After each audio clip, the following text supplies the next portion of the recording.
Test 4. You will hear a number of different recordings, and you will have to answer questions on what you hear.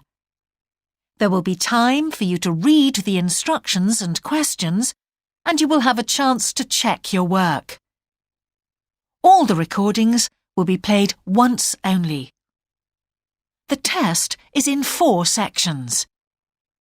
At the end of the test, you will be given 10 minutes to transfer your answers to an answer sheet. Now turn to Section 1. Section 1. You will hear a man asking for information about health services in the place where he is living. First, you have some time to look at questions 1 to 6.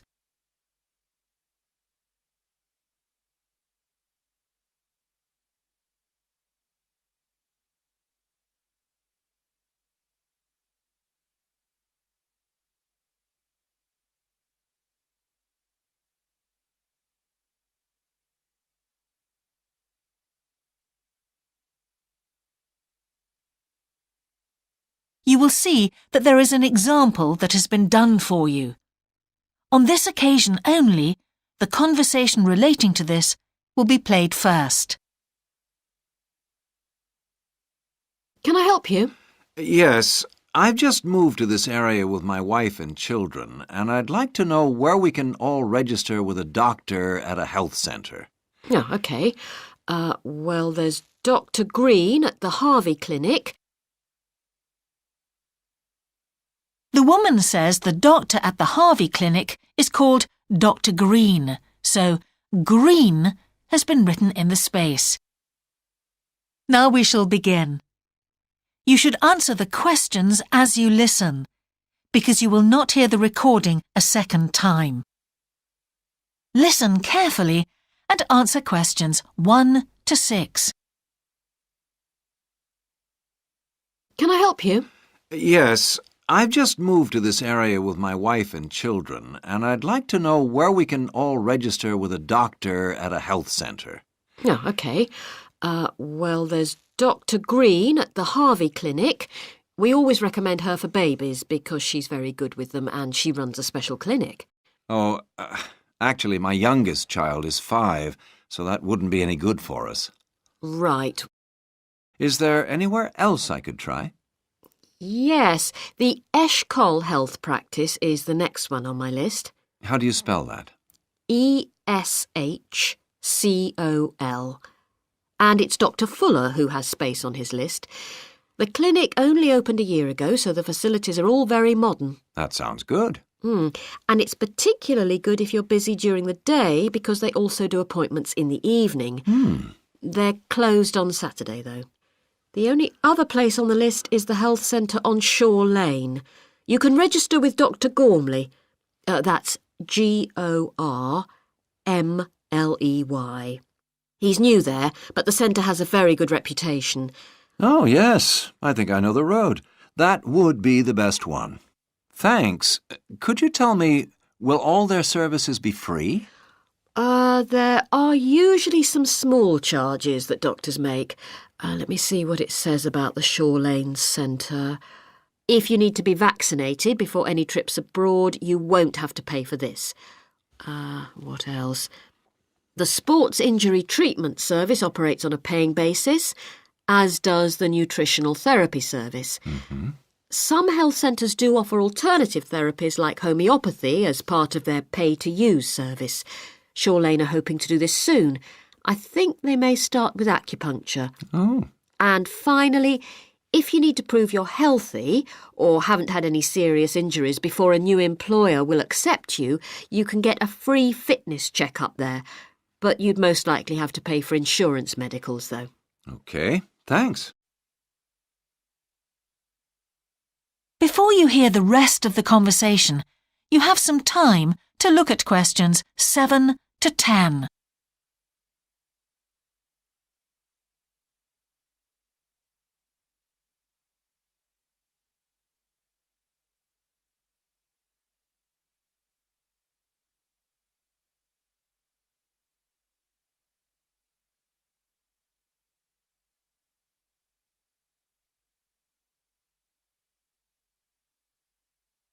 Now listen and answer questions 7 to 10.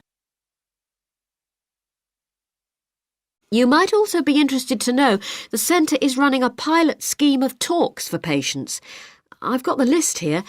Actually, they look very interesting. What sort of things? Well, the first one's about giving up smoking. It's next week, the 25th of February at 7 p.m, and that's in room 4. It says the talk will stress the health benefits, particularly for people with asthma or heart disease. That sounds very interesting. There's also a talk for families with children. It's on healthy eating and takes place on the 1st of March at 5 o'clock. Will that be at the health centre? Actually, it's at the primary school on Shore Lane. I imagine they're inviting the parents of pupils there. It says here, all welcome. I might go to that if I have time. There's a couple of other talks. One giving advice about how to avoid injuries while doing exercise. It's on the 9th of March. Oh, it's a late afternoon talk at 4:30, and it'll be in room 6. It also says the talk is suitable for all ages. And finally, there's a talk called Stress Management, which is on the... That is the end of section 1. You now have half a minute to check your answers.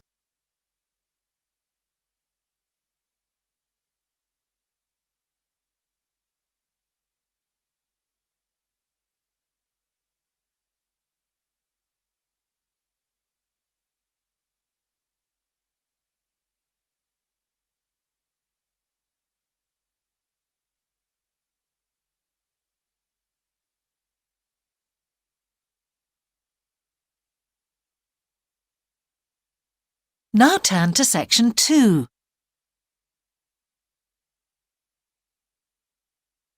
Section 2. You will hear a man who owns a holiday home talking on the phone to a woman who is staying there. First, you have some time to look at questions 11 to 13.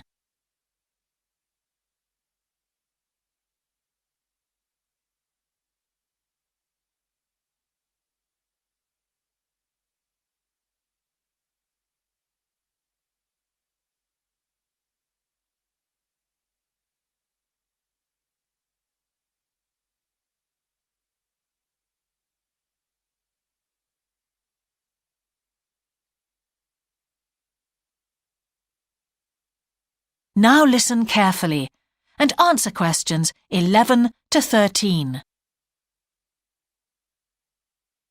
Hello? Hi, it's Laura Carlton here. We've just arrived at the holiday flat, but I can't get the hot water and heating to work. Oh, right. That's easy. Don't worry. In the upstairs cupboard, you'll find the water heater. You'll see 3 main controls on the left at the bottom of the heater. The first one, the round one on the far left, is the most important one for the heating and hot water. It's the main control switch. Make sure it's in the on position. The switch itself doesn't light up, but the little square below will be black if the switch is off. That's probably what's happened. It's got switched off by mistake. The middle one of these 3 controls, you'll see it's slightly larger than the first one, controls the radiators. If you feel cold while you're there and need the radiators on, this needs to be turned to maximum. The last of the 3 controls, the one on the right, is usually on about a number 4 setting, which for the water in the taps is usually quite hot enough. Below the heating controls in the middle is a small round plastic button. If there isn't enough water in the pipes, sometimes the heater goes out. If this happens, you'll need to press this button to reset the heater. Hold it in for about 5 seconds and the heater should come on again. Then there's a little square indicator under the 3rd knob that's a kind of alarm light. It'll flash if you need to reset the heater. It sounds complicated. I'm sure you won't have any problems with it. There should be some more instructions on the side of the heater. Call me back if you can't make it work. OK. Before you hear the rest of the conversation, you have some time to look at questions 14 to 20.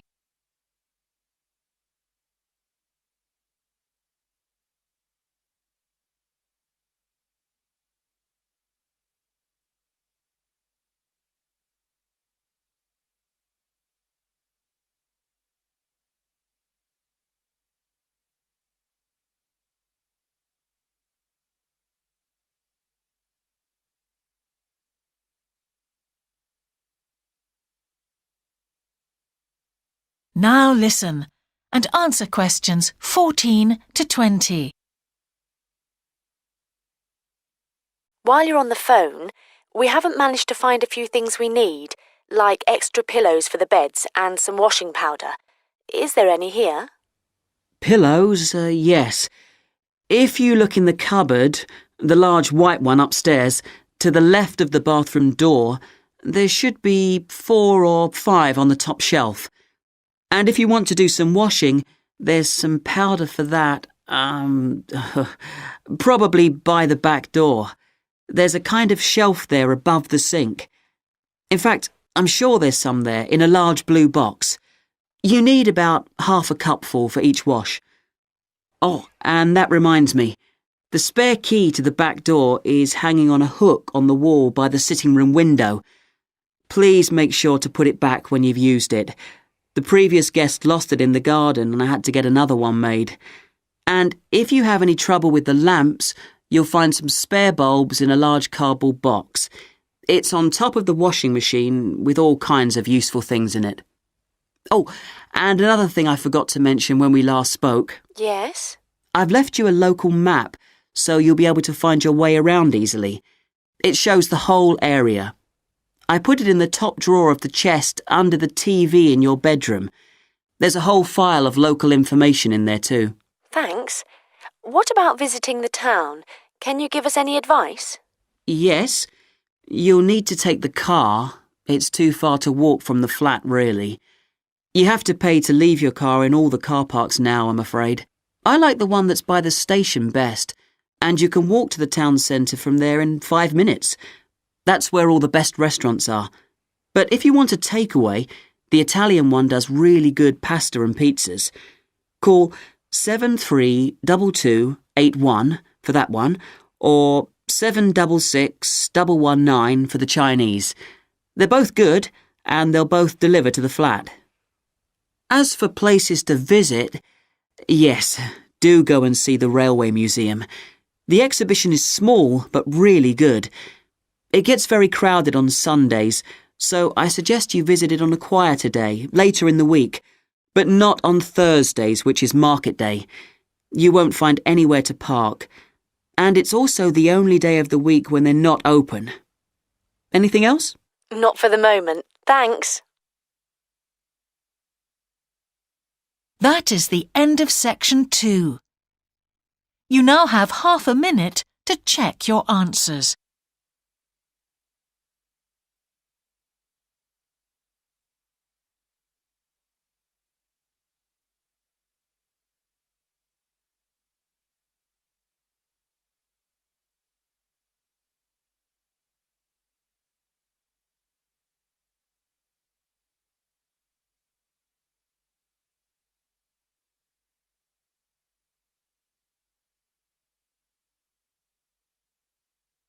Now turn to section 3.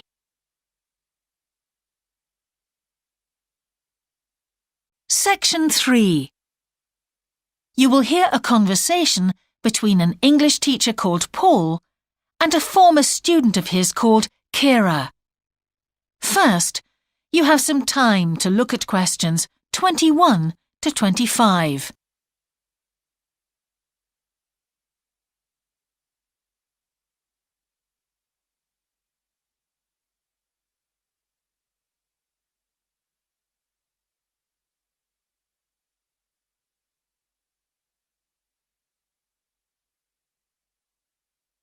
Now listen carefully and answer questions 21 to 25. Hello, Kira. How are you? Fine, thanks, Paul. How are you? Well, thanks. It's good to see you. It must be 12 months since you did our course. That's right. It's nice to come back and say hello. What course did you enroll in? Actually, I went straight into third-year pharmacy. They credited me with 2 years, which probably made it more difficult for me. On the other hand, you were lucky to be granted credits. Is that why you chose the course? Yes, and as I'd already finished a course in it in my country, I thought it would be easier if I studied something I already knew. I didn't realize you went into third year. I thought you started in first year. No wonder it was so hard. And what do you think is one of the big differences between studying at a university here and studying in your country? Well, I found it very difficult to write assignments because I wasn't familiar with that aspect of the system here. The main problem is that the lectures expect you to be critical. That made me feel really terrible. I thought, how can I possibly do it? How can I comment on someone else's research when they probably spent 5 years doing it? I think a lot of people who come from overseas countries have similar problems. But after a while, it became easier for me. People expect you to have problems with the process of reading and writing, but in fact, it is more a question of altering your viewpoint towards academic study. How was the content of the lectures? Was it easy for you? I didn't really have many problems understanding lectures. The content was very similar to what I'd studied before. And what about the lecturers themselves? Are they essentially the same as lecturers in your country? Well, actually, no. Here they're much easier to approach. After every lecture, you can go and ask them something you didn't understand, or you can make an appointment and talk to them about anything in the course. Maybe you found them different because you're a more mature student now, whereas when you were studying in your country, you were younger and not so assertive. No, I don't think that's the difference. Most of the students here do it. In my faculty, they all seem to make appointments, usually to talk about something in the course that's worrying them, but sometimes just about something that might really interest them, something they might want to specialize in.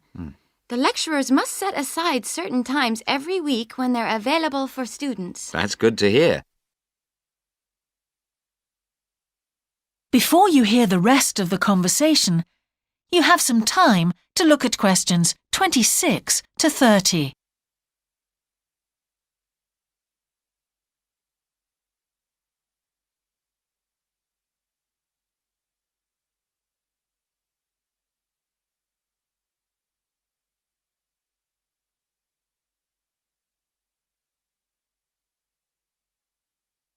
Now listen and answer questions 26 to 30. And how was your timetable? Was it a very busy year? Oh, very, very busy. They make you work very hard. Apart from lectures, we had practical sessions in a lot of subjects. We did these in small groups. I had to go and work 4 hours every week in a community pharmacy. Actually, I enjoyed this very much, meeting new people all the time.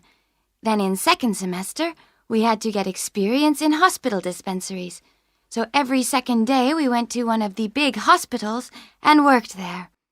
And on top of all that, we had our assignments, which took me a lot of time. Oh, I nearly forgot. Between first and second semesters, we had to work full-time for 2 weeks in a hospital. That does sound a very heavy year. So, are you pleased now that you did it? Do you feel some sense of achievement? Yeah, I do feel much more confident, which I suppose is the most important thing. And have you got any recommendations for people who are studying from overseas? Well, I suppose they need very good English. It would be much better if they spent more time learning English before they enter the university, because you can be in big trouble if you don't understand what people are saying and you haven't got time to translate. Anything else? Well, as I said before, the biggest problem for me was lack of familiarity with the education system here. It sounds as if it was a real challenge. Congratulations, Kira. Thanks, Paul. That is the end of section 3. You now have half a minute to check your answers.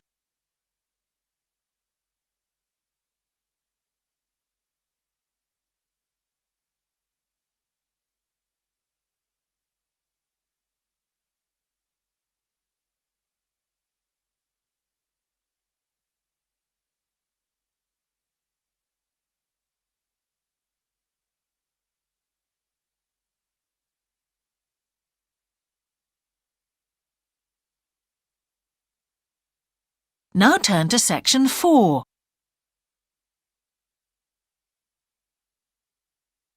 Section 4.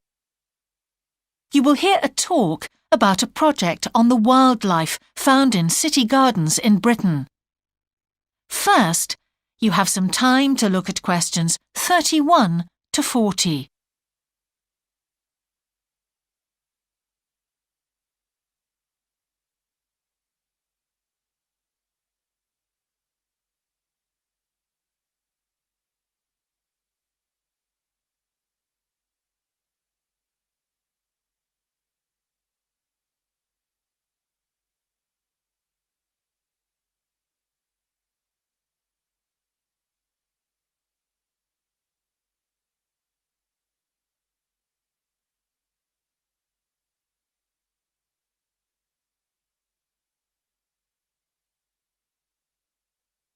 Now listen carefully and answer questions 31 to 40.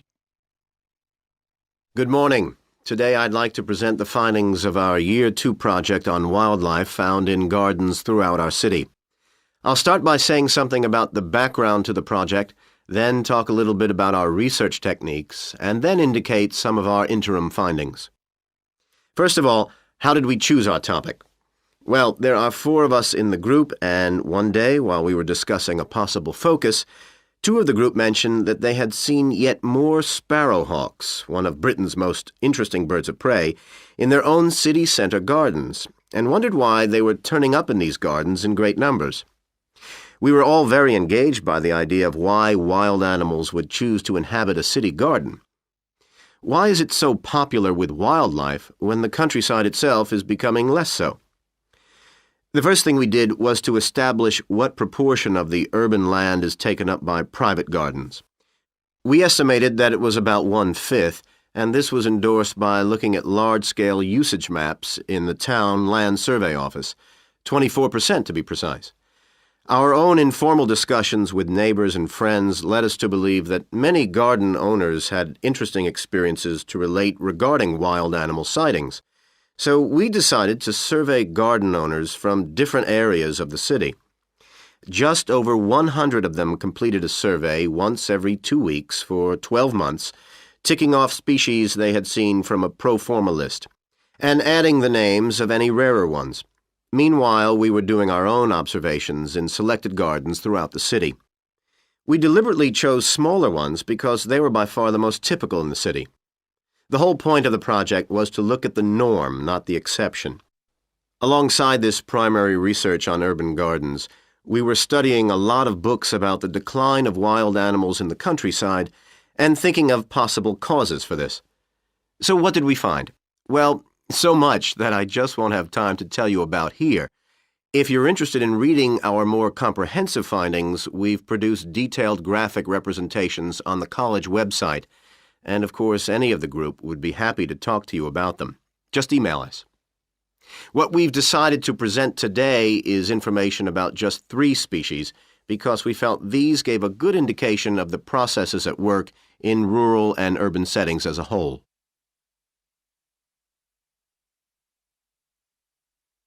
The first species to generate a lot of interesting information was frogs, and there was a clear pattern here. They proliferate where there is suitable water. Garden ponds are on the increase, rural ponds are disappearing, leading to massive migration to the towns. Hedgehogs are also finding it easier to live in urban areas, this time because their predators are not finding it quite so attractive to leave their rural environment, so hedgehogs have a better survival rate in cities. We had lots of sightings, so all in all we had no difficulties with our efforts to count their numbers precisely. Our final species is the finest of bird singers, the song thrush. On the decline in the countryside, they are experiencing a resurgence in urban gardens because these days gardeners are buying lots of different plants, which means there's an extensive range of seeds around, which is what they feed on. Another factor is the provision of nesting places, which is actually better in gardens than the countryside. Hard to believe it, but it's true. Incidentally, we discovered that a massive new survey on song thrushes is about to be launched, so you should keep an eye open for that. Now, I'd be happy to answer any questions you may have. That is the end of section 4. You now have half a minute to check your answers.